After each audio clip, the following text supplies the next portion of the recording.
will be frank and honest. I cannot think of a nominee more poorly suited to be the comptroller of the currency based solely on your public positions, statements, and the weight of your writings than you are. Let me just quote you versus anybody else. On the Green New Deal champion, you proposed taking economic and climate policy making from Congress and creating an unaccountable bureaucracy called the National Investment Authority.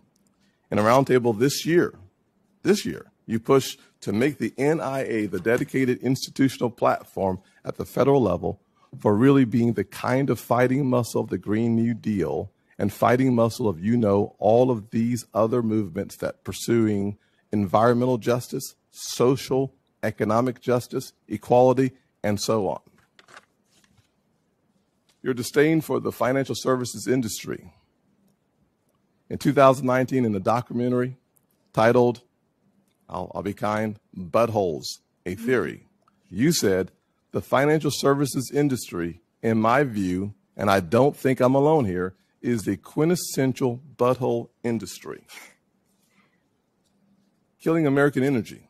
In Jane Family Institute seminar in March of this year, you proposed bankrupting the coal and oil and gas industries, saying we want them to go bankrupt if we want to tackle the climate change. That's really hard to misunderstand.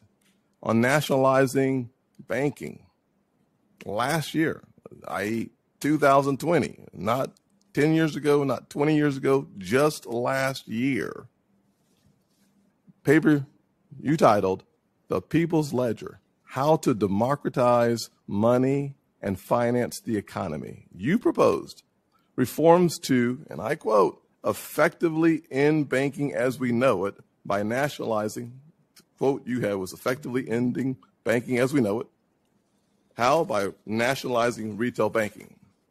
As it relates to the end of private banking, your words, no one else's. This year, not 5 years ago, not 10 years ago, not 20 years ago, this year, you said you proposed to imagine what it would be like if instead of just a public option for deposit banking, instead of just a public option for deposit banking, this would be actually the full transition.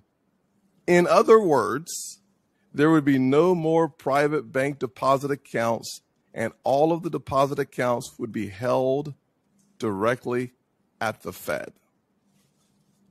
I want to say that one more time because this is what really, among all the other comments, it's quite disturbing. This is not a position that you took years ago. This is something that you spoke to this year.